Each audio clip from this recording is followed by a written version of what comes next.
Inilah benua yang kita kenal sekarang, yaitu benua Amerika, Afrika, Eurasia, Australia, dan Antartika. Apakah kalian tahu sebenarnya dahulu benua-benua ini bersatu menjadi superbenua besar yang disebut Pangea? Dan bagaimana jika benua-benua ini bersatu kembali di masa depan? Mari kita bahas.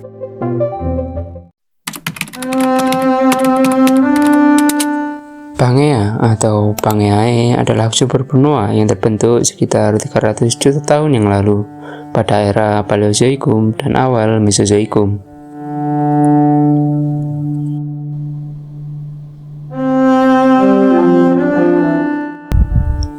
Nama Pangea berasal dari Yunani kuno, pan yaitu seluruh dan gaia yang berarti bumi.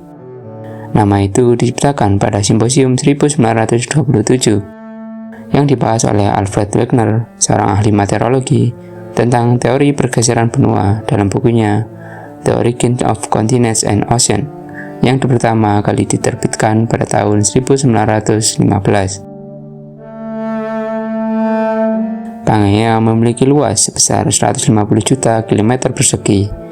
Luas ini setara dengan 9 kali planet Pluto, yang memiliki luasnya hanya sekitar kurang lebih 16,6 km persegi.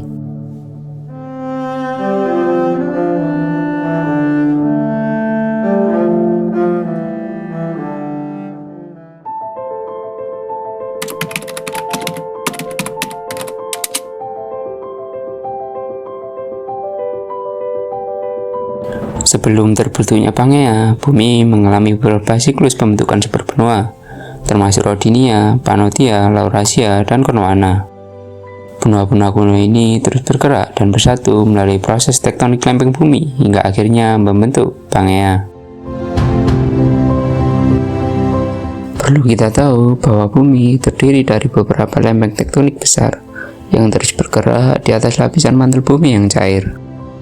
Pergerakan ini dipicu oleh arus konveksi di mantel bumi yang menyebabkan lempeng-lempeng saling bertabrakan, bergeser, atau saling bahkan menjauh. Penyebab terbentuknya Pangea adalah akibat dari dua benua, yakni benua Gondwana dan Laurasia, yang seiring berjalannya waktu semakin mendekat dan akhirnya bertabrakan. Akibat dari tabrakan benua inilah yang menjadi superbenua Pangea. Selain itu, menyebabkan terbentuknya pegunungan besar, seperti pegunungan Appalachian di Amerika Utara dan pegunungan Ural di Rusia, yang merupakan hasil dari kompresi kerak bumi. Setelah proses tabrakan selesai, Pangea terbentuk sepenuhnya sekitar 335 juta tahun yang lalu. Superbenua ini mencakup hampir semua daratan di bumi dan dikelilingi oleh lautan besar yang disebut Pantalasa. Selain itu, terdapat juga lautan kecil yang berada di antara Gondwana dan Laurasia, yang disebut Laut Tethys.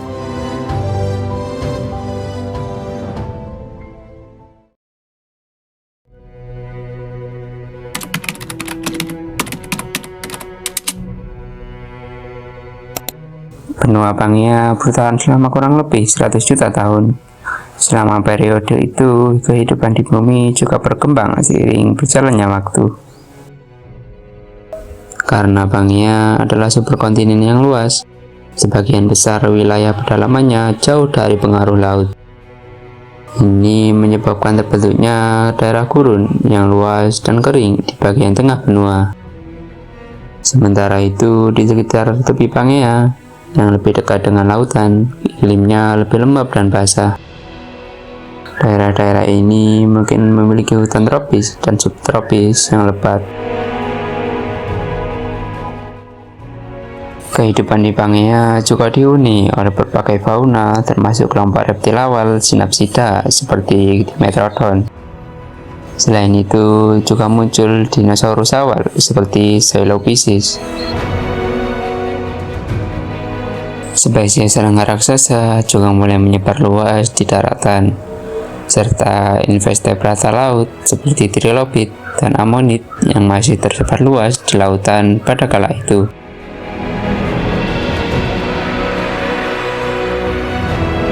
Selain fauna, flora juga mulai bermunculan dan mendominasi seperti Araucaria, pakis raksasa, dan tumbuhan paku.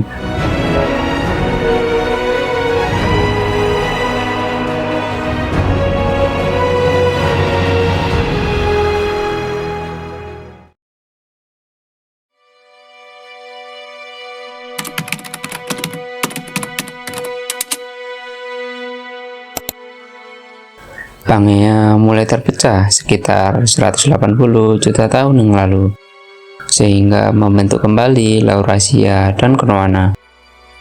Pada saat itu, Laurasia dan Gondwana mulai saling menjauh. Laurasia bergerak ke belahan bumi utara, sedangkan Gondwana ke belahan bumi selatan. Pecahnya benua Pangea disebabkan oleh pergerakan lempeng tektonik bumi, sehingga memunculkan samudra baru, dan benua Pangea terbagi menjadi bagian-bagian kecil yang seiring berjalannya waktu bergerak sehingga terbentuklah benua-benua seperti saat ini.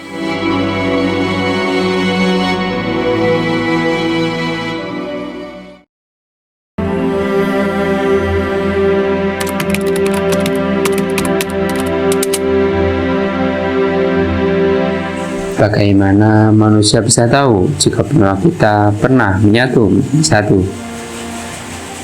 Yang tentunya yang pertama, pergerakan lempeng tektonik. Konsep ini mendukung terbentuknya Pangea seperti yang diperlihatkan oleh Albert Wegner di bukunya. Bukti selanjutnya bisa kita lihat di peta bumi saat ini. Coba perhatikan garis pantai Amerika Selatan dan Afrika. Jika disatukan akan terlihat cocok, bukan? Ya, seperti teka-teki jigsaw.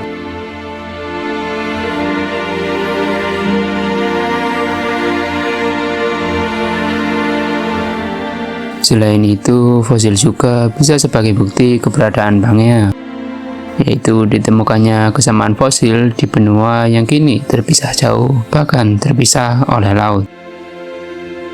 Tak hanya itu, batuan yang memiliki lapisan yang sama dapat ditemukan di benua yang saling berjauhan. Contohnya, seperti pegunungan di Amerika Utara, bagian timur memiliki struktur sama dengan pegunungan di Skotlandia.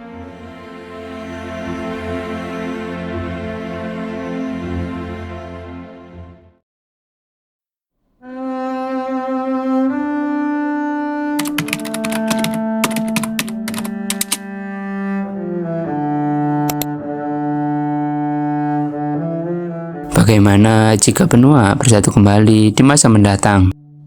Sebenarnya, persatuan benua di masa depan sudah diprediksi oleh Christopher Scott yang diberi nama Pangea Ultima atau Pangea Proxima, yang diperkirakan akan terbentuk sekitar 250 juta tahun mendatang. Untuk iklim, kemungkinan sama seperti benua Pangea di masa lalu, di mana di kedalaman Pangea Ultima akan sangat panas dan gersang, sementara di pesisir akan lebih lembab karena dekat dari laut. Bentuk dari benua Pangea Ultima diprediksi akan berbentuk seperti telur serta terdapat danau besar di dalamnya. Gimana nih menurut kalian jika benua menjadi satu? Apakah semakin bagus karena transportasi mudah? Apakah semakin menegangkan karena konflik antar negara?